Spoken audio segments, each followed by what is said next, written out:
Bismillahirrahmanirrahim. Alhamdulillahirabbil alamin wassalatu wassalamu ala sayyidina wa maulana Muhammadin wa ala alihi wa sahbihi ajma'in. Amma ba'du, fa inna asdaqal hadits kitabullahi ta'ala wa khairal hadi hadiyu nabina Muhammadin sallallahu alaihi wasallam wa syarral umur muhdatsatuha wa kullu muhdatsatin bid'ah wa kullu bid'atin dalalah wa kullu dalalatin finnar.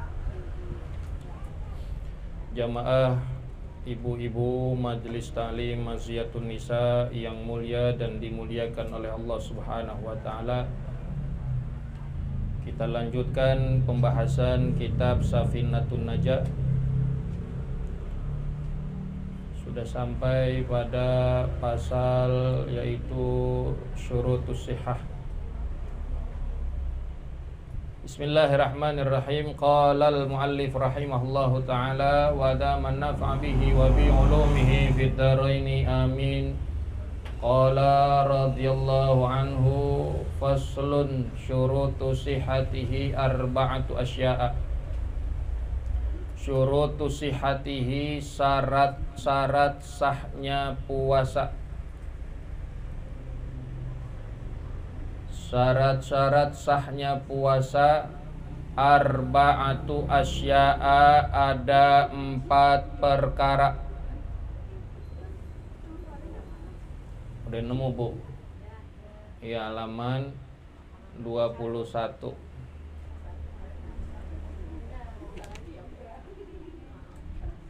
Syurutu sihatihi, syarat-syarat sahnya puasa arba'atu asya'a, ada 4 perkara. Islamun, yang pertama Islam. Wa aklun, dan yang kedua berakal.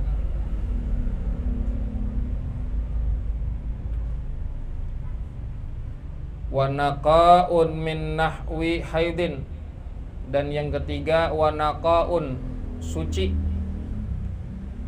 min nahwi haidin, dari seperti halnya haid atau suci dari haid dan sejenisnya.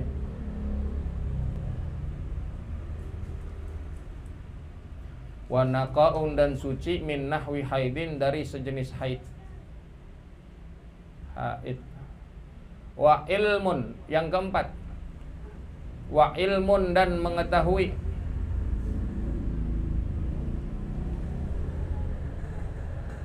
Bikaunil wakti, bahwasannya waktu, qabilan, menerima, lisaumi, untuk berpuasa. Wa ilmun, dan mengetahui, bikaunil wakti, bahwasannya waktu, qabilan, menerima, lisaumi, untuk berpuasa. Jamaah ibu-ibu yang dirahmati oleh Allah Subhanahu wa taala, kita masuk pada pembahasan syarat-syarat puasa. Ada syarat sahnya puasa, ada syarat wajib nanti yang akan kita bahas selanjutnya. Syarat sah puasa itu apa, Bu? Syarat sah.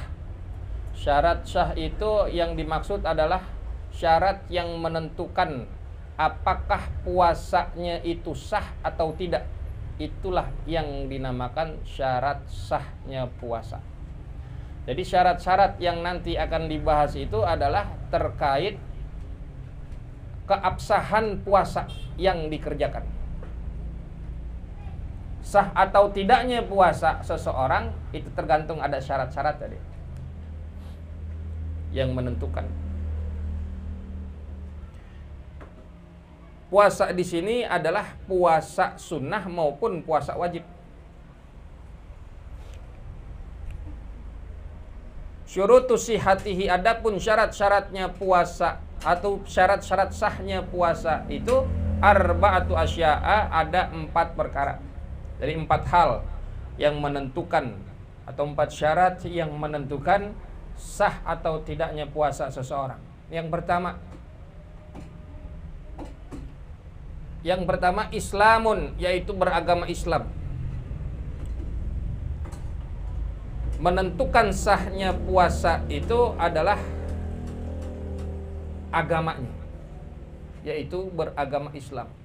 Orang Islam. Umpamanya orang kafir ngelihat kita orang Islam pada puasa nih, dia ngelihat kayaknya enak banget gitu. Orang Islam pada puasa, ntar udah mau waktunya maghrib dia pada ngabuburit, pada nyari bukaan buat buka puasa.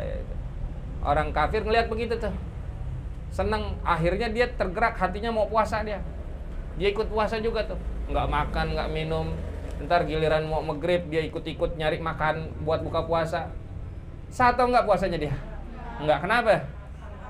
Karena bukan Islam, ya.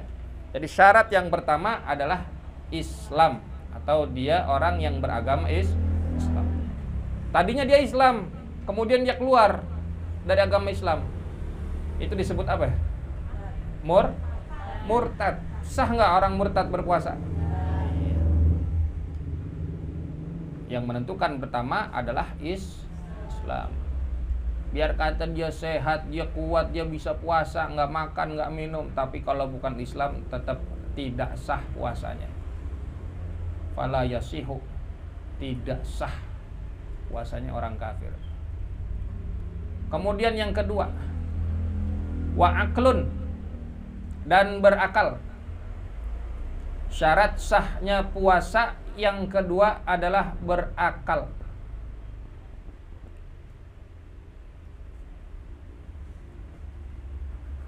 Orang gila puasa sah nggak? Kenapa? Ini orang gila nih,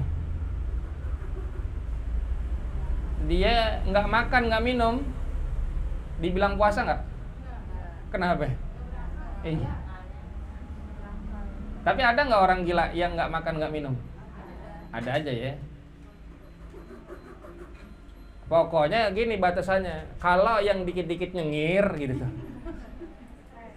Iya, yang dikit-dikit nyengir, nggak ada hujan, nggak ada geledek, dia nyengir aja. Nggak ada yang lucu, nggak ada yang apa, dia nyengir. Artinya dia, iya, hilang akal, atau orang yang majnun. Atau yang masuk juga dalam kategori tidak dikatakan akil atau yang berakal itu adalah sobi. Sobi itu adalah anak kecil. Maka anak kecil itu disebut belum balik atau belum berakal. Ya, yang dikatakan belum berakal atau yang masih di bawah tamyiz. Maka anak kecil nggak sah juga puasanya. Ya, anak kecil nggak sah puasanya.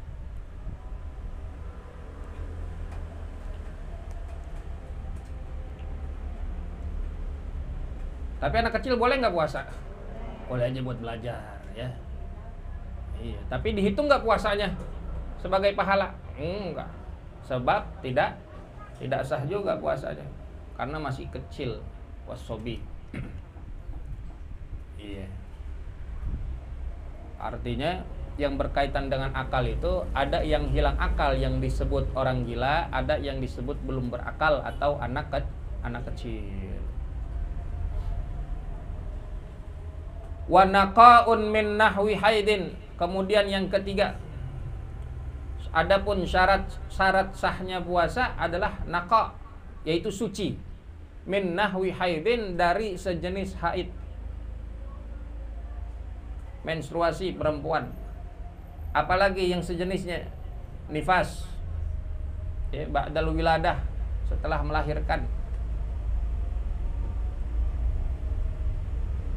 Kalau perempuan yang haid itu berpuasa, maka puasanya haram. Haram orang atau perempuan yang sedang haid atau nifas itu berpuasa. Malah dia mendapat dosa. Perempuan yang sedang haid berpuasa dosa hukumnya. Karena apa? Diharamkan. Perempuan nggak boleh. Kalau lagi menstruasi atau datang bulan atau haid disebutnya. Makanya perempuan kudu apik kudu perhatian tuh sama hitung-hitungan tuh. Hitung-hitungan yang mana? Bukan hitung-hitungan duit belanja, hitung-hitungan darah haid keluarnya kapan, tuntasnya kapan. Ya, apalagi terkait nanti masuk bulan Ramadan. Nah, ini puasa apa enggak? Kan makanya hitung-hitungan kemarin udah kita jelasin tuh tentang haid, waktu minimalnya dan segala macamnya. Kalau perempuan yang haid itu haram tadi hukumnya berpuasa, maka tidak sah jika dia puasa, malah dapat dosa. Wa ilmun bikaunil waqti qabilan lisaumi. Kemudian yang keempat merupakan syarat sahnya puasa adalah ilmun, mengetahui bikaunil waqti qabilan lisaumi, bahwasanya waktu itu qabilan, menerima, lisaumi, untuk berpuasa. Artinya ada waktu-waktu yang tidak menerima, yaitu waktu yang diharamkan untuk berpuasa. Jika kita berpuasa di waktu yang diharamkan untuk berpuasa, maka puasanya tidak sah. Ya, jelas. Apa waktu? Kapan waktu yang diharamkan untuk berpuasa? Kapan waktu yang diharamkan untuk berpuasa? Tasyrik. Oke, yang pertama Bu catat, waktu yang diharamkan untuk berpuasa itu Yaumul Idain, 2 hari Id, yaitu Idul Fitri dan Idul Adha. Idul Fitri kapan? 1 Syawal. Kemudian Idul Adha 10 Zulhijjah. Ya, hari raya Idul Fitri dan hari raya Idul Adha. Berarti 2 hari tuh. Yang pertama hari raya Idul Fitri, yang kedua hari raya Idul Adha. Itu diharamkan untuk berpuasa. Maka kalau tadi berpuasa di hari tersebut, puasanya nggak sah. Justru berpuasa di hari raya itu adalah satu kemaksiatan. Ya, berpuasa di hari raya adalah satu kemaksiatan. Kemudian selain hari raya Idul Fitri dan hari raya Idul Adha, yaitu ayyamut tasyrik. Hari tasyrik. Dalam mazhab Syafi'i, hari tasyrik itu ada 3, yaitu tanggal 11, tanggal 12, dan tanggal 13 Zulhijjah. Hari tasyrik 11, 12, 13 Zulhijjah. Kayak kemarin habis Idul Adha ada tanggal 10 Zulhijjah, hari raya Idul Adha. Kemudian lanjut 3 hari, ya, itu haram untuk berpuasa. Maka puasa di situ tidak sah hukumnya. Kemudian selain yang 5 hari tersebut, apa ya? Assalamualaikum. Hari atau waktu yang diharamkan untuk berpuasa, yaitu nisful akhir min Sya'ban, separuh akhir dari bulan Sya'ban. Separuh akhir di bulan Sya'ban, dari mulai tanggal 16, 17, 18, 19, 20 dan seterusnya sampai akhir.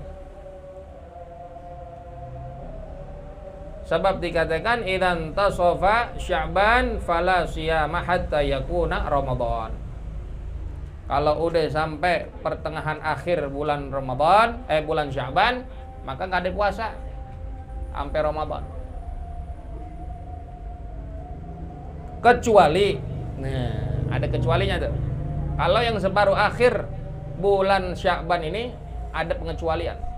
Haram asalnya, tapi ada pengecualian. Kalau yang 5 hari tadi Idul Adha, Idul Fitri, Idul Adha, ayyamut tasyrik itu udah mutlak haram. Tapi kalau yang nisful akhir min Sya'ban atau yang separuh akhir dari bulan Sya'ban ini ada pengecualiannya. Apa kecuali? Yang pertama, kecuali orang-orang yang dia melanjutkan puasanya. Dari mulai 15 Sya'ban dia udah puasa. Dia mau nerus 16 puasa, dipuasa 16 Sya'ban. Kemudian 17 dia puasa lagi. 18 dia puasa lagi. Pas hari ke-19 bulan Sya'ban dia ngelakuin safar, dia bepergian, nggak kuat dia buka puasa. Tanggal 20-nya boleh nggak puasa lagi? Nggak boleh, karena udah putus di tanggal 19. Jadi begitu. boleh dia berpuasa di separuh akhir bulan Sya'ban asalkan puasanya masih nyambung dari tanggal 15 Sya'ban dia puasa, lanjut 16 puasa, 17 puasa, 18 puasa, 19 puasa terus sampai akhir.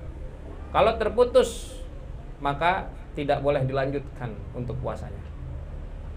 Itu pengecualian. Kemudian yang kedua tuh, boleh dia berpuasa di separuh akhir bulan Sya'ban, yaitu orang yang bernazar. Orang yang bernazar. Maksudnya gimana? Contoh, umpamanya begini. Siapa? Ayu, misalkan sakit, nggak sembuh-sembuh, udah malah waktu udah deket bulan Ramadan. Waduh, bagaimana ntar kalau nih sakit gak sembuh-sembuh, dia pengen buat puasa gitu. Dia bernazar nih. Dia bernazar, ya Allah kalau saya misalkan dikasih sembuh, saya bakalan puasa 1 hari. Itu nazar tuh. Ya, dia bernazar kalau nih penyakitnya disembuhkan oleh Allah, maka dia akan berpuasa 1 hari. Ternyata Allah sembuhkan penyakitnya, sehat afiat ketika di separuh akhir, contoh di tanggal 17 Sya'ban dia sembuh. Wajib gak puasa dia? Wajib, karena udah bernazar. Boleh gak dia puasa di separuh akhir tersebut di bulan Sya'ban? Boleh, karena masuknya udah puasa nazar. Jadi boleh. Kecuali dia melakukan puasanya di tanggal 30 Sya'ban. Nah ini gak boleh ntar, karena itu disebut hari syak ntar. Kalau di separuh akhir yang lain tadi masih boleh. Lalu apa yang ketiga, pengecualian. Boleh dia berpuasa di separuh akhir bulan Sya'ban asalkan memang orang tersebut sudah terbiasa puasa sunnah, yang menjadi wiridan. Yang menjadi wiridan dia tiap hari. Contoh kayak puasa sunnah apa? Senin Kemis. Ya, puasa Daud atau yang lain-lainnya. Ya, itu boleh dia. Nggak apa-apa puasa di separuh akhir bulan Sya'ban. Kan ntar pasti ketemu tuh hari Senin. Ya, atau hari Kemisnya. Atau memang dia puasa Daud yang sehari puasa, sehari enggak, sehari puasa, sehari enggak. Itu masih diperbolehkan. Nggak apa-apa. Udah itu pengecualian. Terus yang keempat pengecualian. Boleh enggak dia puasa di separuh akhir bulan Sya'ban? Apa Bu yang keempat? Assalamualaikum Bu, apa yang keempat? Hah? Yang keempat itu puasa qadha. Nih yang sering kan tuh, makanya ibu-ibu nih puasa qadha yang suka kelewat. Udah mau ketemu Ramadan lagi baru inget. Sering nggak begitu? Ya Allah. Udah mau ketemu Ramadan lagi baru ingat. Nah ini, maka boleh hukumnya dia berpuasa di separuh akhir bulan Sya'ban. Yang puasa qadha. Nah itu pengecualian Bu.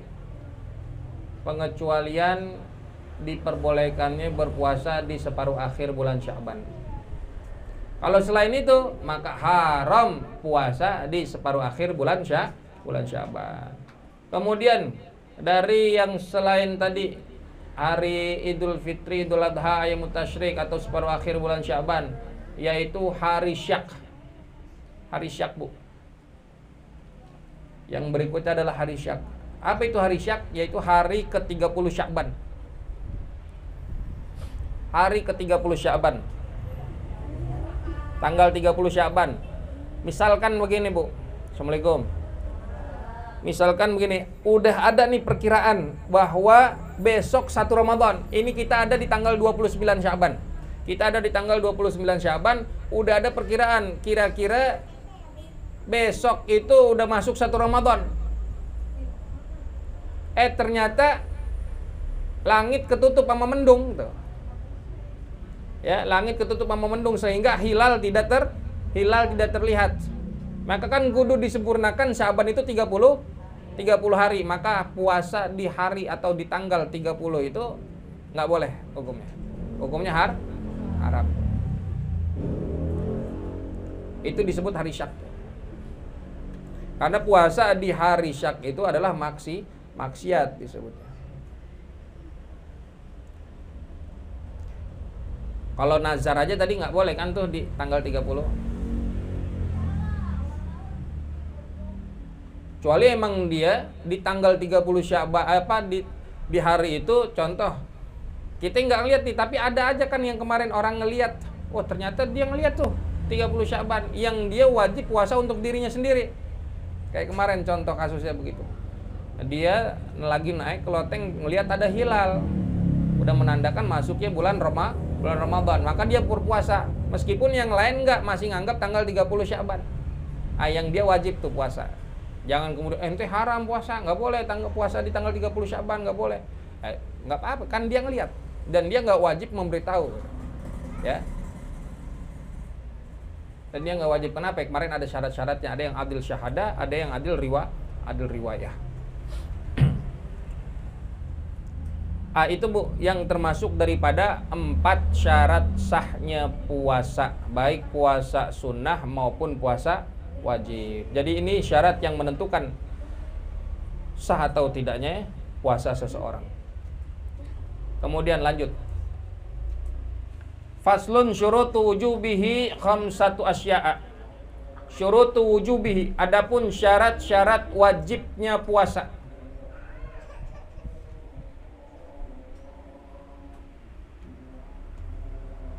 Adapun syarat-syarat wajibnya puasa khamsatu asya'a, ada 5 perkara.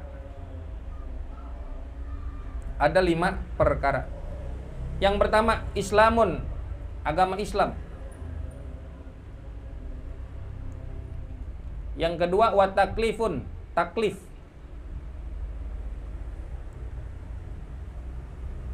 Wa itaqatun, dan yang ketiga mampu. Wa itaqatun, dan yang ketiga mampu. Wasihatun, dan sehat. Wa iqamatun, dan yang kelima bermukim. Dan yang kelima bermukim.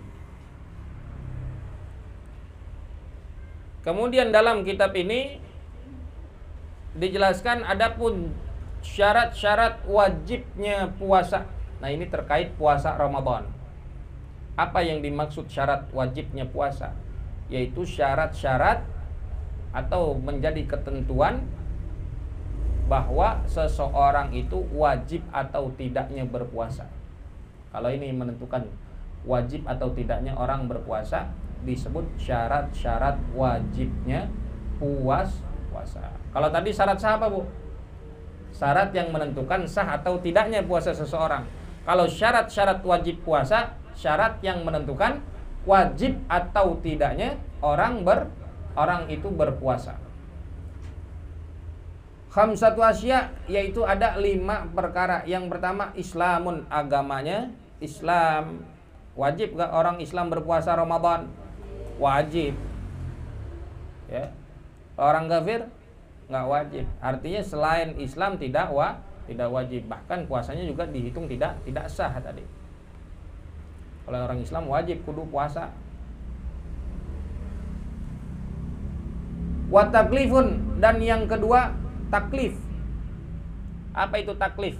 Orang yang mukallaf. Taklif itu nggak jauh akil balik, yaitu berakal dan balik.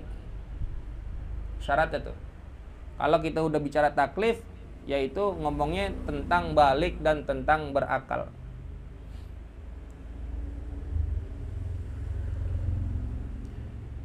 Maka anak kecil wajib gak puasa? Kenapa? Belum balik. Orang gila wajib gak puasa? Kenapa?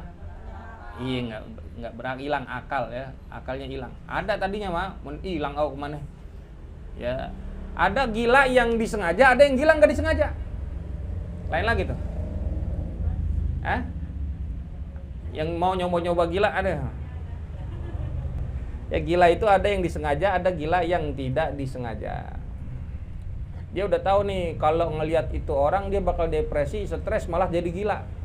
Nah, itu disengaja tuh buat ngelihat itu orang. Akhirnya dia beneran tuh depresi, gila. Nah, itu gila yang disengaja. Kalau yang tidak disengaja lagi bengong tahu-tahu hilang akal, ya, gila yang tidak disengaja. Ada ya, tuh, gila yang disengaja.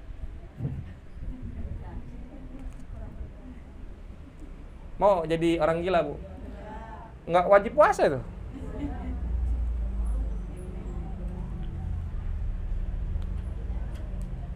Wa taklifun tadi ya. Taklif.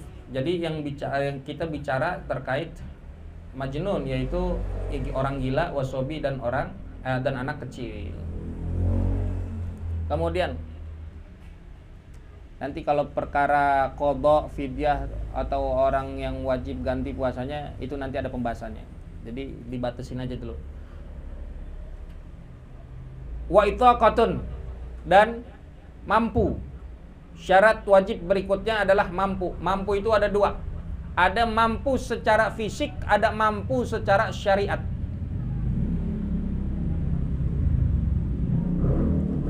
Apa yang dimaksud mampu secara fisik? Bu, mampu secara fisik apa? Kalau sehat benar ada lagi urusannya. Mampu secara fisik nih. Ya, kekuatan untuk berpuasa. Yang tidak mampu secara fisik itu yang mana? Orang tua yang udah payah. Maka masuk syarat wajib di sini adalah kemampuan secara fisik. Kenapa? Karena orang tua yang sudah payah, yang sudah biasanya kalau biasanya pikun, ya udah ngap-ngapan, kalau ini segala macam napasnya. Nah, itu orang tua itu tidak wajib berpuasa. Ya, orang tua itu tidak wajib berpuasa. Kemudian mampu secara syariat.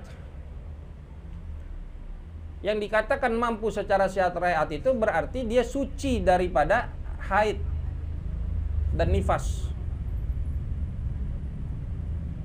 Meskipun tuh dia mampu, perempuan tuh badan lagi sehat, fisiknya kuat, tapi secara syariat dia nggak mampu untuk melakukan puasa. Kenapa? Karena dia sedang haid. Maka itaqatun, mampu secara fisik maupun secara syariat. Wasihatun, dan sehat. Nah, ini sehat.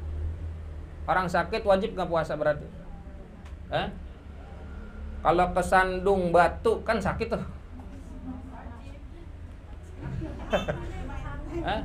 Kejedot pintu, bocor palanya nih di sini nih. Kejedot pintu, palanya bocor, wajib nggak puasa?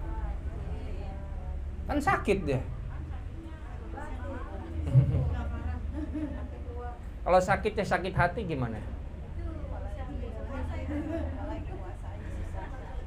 Ada orang sakit hati, wajib nggak puasa? Nggak gitu ya Bu ya. Jadi gini, yang dikatakan sehat badan di sini, sakit atau orang yang sakit berarti yang tidak wajib berpuasa adalah sakitnya yang bisa membahayakan. Artinya sama halnya seperti orang boleh bertayamum. Dia boleh bertayamum, kenapa? Karena sakitnya itu bisa menyebabkan hilang nyawa contohnya. Nah, kalau dia paksakan diri untuk berpuasa tetapi nyawanya hilang gitu, maka dia tidak wajib puasa. Atau dia sakit, kata dokter kalau dipaksain buat puasa malah ziyadatul marad, bisa tambah sakit atau sakitnya lama buat sembuhnya, maka ia tidak wajib puasa. Jadi sehat yang dikatakan di sini wajib berpuasa kalau umpamanya dia sakit masih kayak tadi kesandung batu, kesandung kayu, kejedot pintu, itu masih wajib. Yang tidak wajib itu sakitnya yang tadi yang bisa membahayakan dirinya, bisa menghilangkan nyawa atau bisa menambah lama penyakitnya atau lama sembuhnya. Maka yang demikian tidak wajib untuk puasa. Jelas? Jelas Bu? Kalau misalkan orang dia sakit tangannya kesleo patah, wajib nggak masih puasa? Iya, nggak ada urusan tangan. Ya. Atau mungkin dia divonis sama dokter mah kronis, bisa membahayakan, itu sakit, puasa nggak dia? Wajib puasa nggak? Wajib puasa nggak? Nggak. Kenapa? Karena bisa menyebabkan ziyadatul marad tadi, tambah lama sakitnya atau tambah lama untuk sembuh dari penyakitnya, bisa membahayakan dirinya juga, maka nggak wajib puasa. Tapi kalau kita masih rada kuat puasa, silakan puasa. Ya, silakan. Kayak cuman bocor doang pala, misalkan sedikit puyeng, puasa aja. Kemudian Bu, wa iqamatun, syarat wajib yang kelima adalah bermukim. Apa itu mukim? Apa itu mukim? Kemarin kita jelasin, Bu. Ada yang namanya mukim, ada yang namanya mustautin, ada yang namanya musafir, ada yang namanya mukim. Apa itu mukim? Siapa mukim? Yang dikatakan mukim adalah dia yang menetap di satu tempat, disebut mukim, tetapi tidak permanen. Itu mukim. Dia yang menetap di satu tempat atau satu daerah tetapi tidak permanen, itu disebut mukim. Kalau mustautin, permanen, menetap di satu tempat, tidak berpindah-pindah, namanya mustautin. Mukim adalah orang yang dia tidak dalam perjalanan atau dia yang menetap di satu tempat atau satu daerah namun tidak permanen. Kalau mustautin, dia menetap di satu tempat permanen, tidak berpindah-pindah tempat. Kalau musafir adalah dia yang sedang melakukan perjalanan, disebut musafir. Jadi syarat wajib berpuasa yang kelima adalah bermukim. Dia menetap di satu tempat meskipun tidak permanen, disebut mukim. Orang bisa disebut mukim itu kalau dia sudah menetap di satu tempat lebih dari 4 hari utuh. Misalkan ini hari Senin, ya, Seninnya nggak dihitung, Selasa, Rebo, Kamis, Jumat, dia menetap sampai hari Sabtu ada di tempat itu dia disebut mukim. Pada hari Sabtunya dia disebut mukim. Atau orang yang sedang dia melakukan perjalanan tapi berniat untuk menetap di satu tempat lebih dari 4 hari. Contoh, ibu mau pulang kampung dari Jakarta ke Semarang.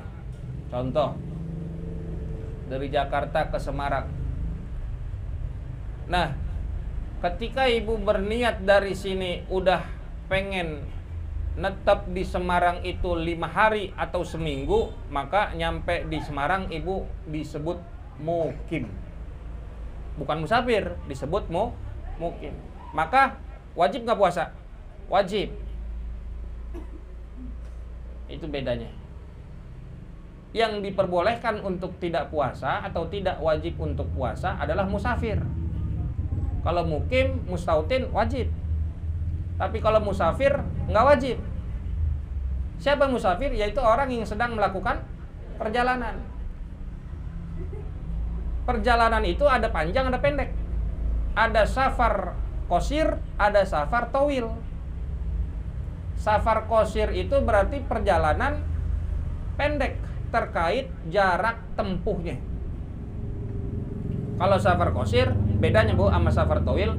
Safar qosir itu jarak tempuhnya di bawah 80 km. Di bawah 2 marhalah. Yaitu di bawah 80 km. Kalau safar tawil lebih dari itu. Tidak ada batasannya.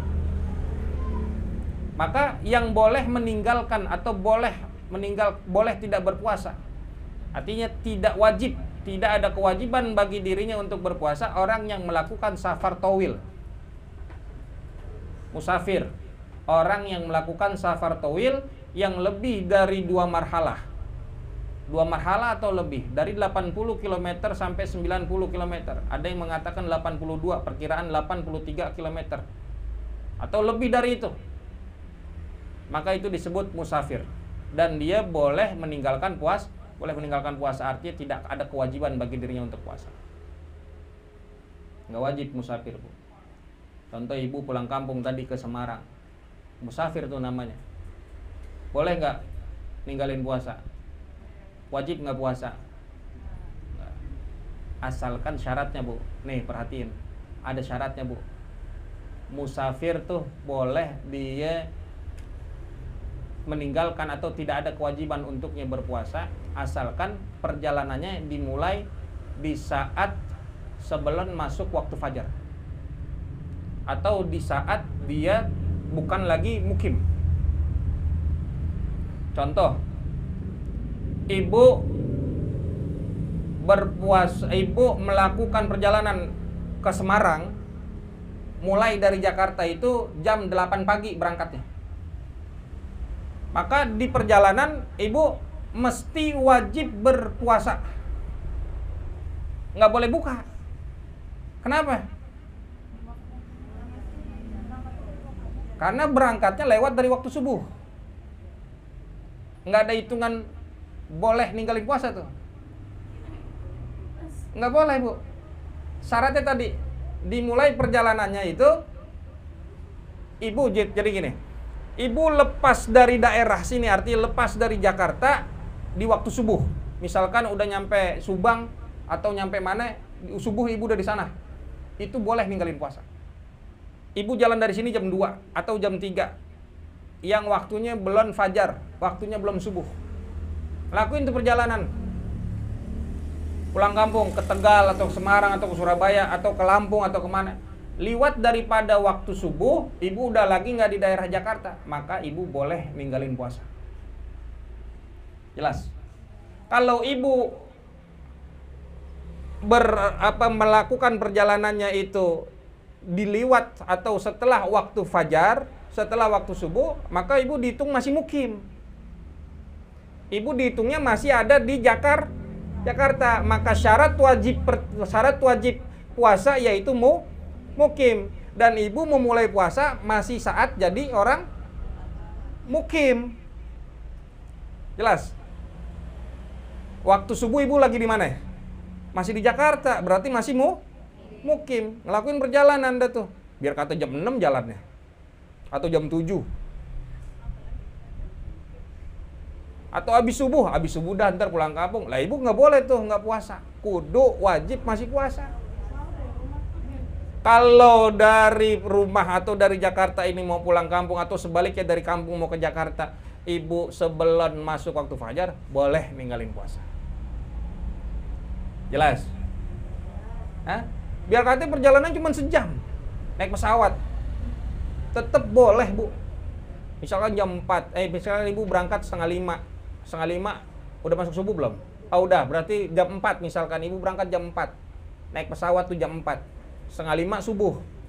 Ibu nyampe di kampung di Surabaya atau di mana itu misalkan sejam atau sejam setengah, bisa jam 6 atau setengah 6, itu udah lewat.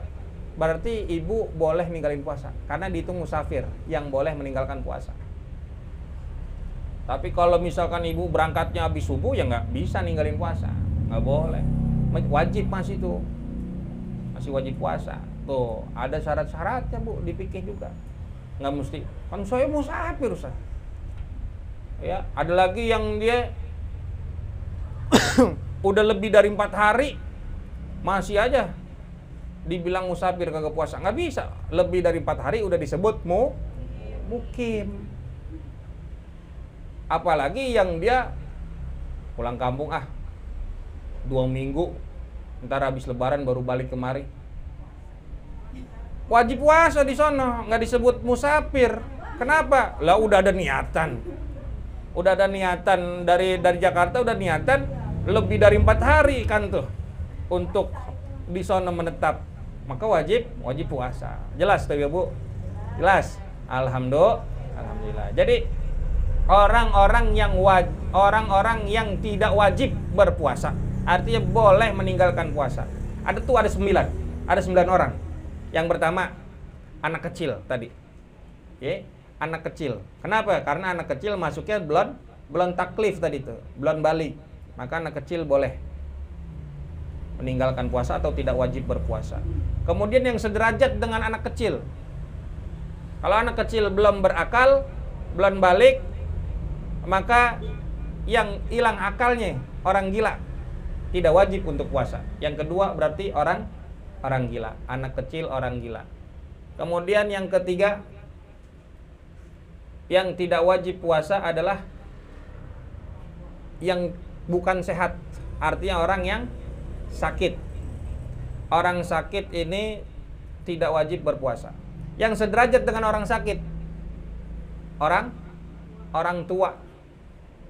Jadi orang tua yang payah itu sama dengan orang yang sakit tadi. Orang tua yang payah itu 4 orang. Yang keempat orang tua. Yang kelima perempuan haid. Yang keenam perempuan nifas. Yang ketujuh ibu hamil. Yang kedelapan ibu menyusui. Yang kesembilan musafir. Ada berapa tuh? 9. Jadi gampang. Yang pertama apa tadi? Oh iya, anak kecil. Yang sederajat sama anak kecil orang gila. Kemudian orang sakit. Yang sederajat dengan orang sakit orang tua yang payah. Kemudian yang kelima orang perempuan yang haid. Kemudian sejenis dengan haid nifas. Kemudian ibu hamil. Yang sama dengan ibu hamil, ibu yang sedang menyusui. Yang ke-9 adalah musafir. Jadi 9 orang yang tidak wajib berpuasa di bulan Ramadan. Itu dia terkait syarat wajib puasa Ramadan. Nanti akan selanjutnya kita bahas yaitu arkanuhu, salah satu asya. Rukun-rukun puasa ada 3 perkara. Wallahu a'lam bishawab. Bisiril Fatihah.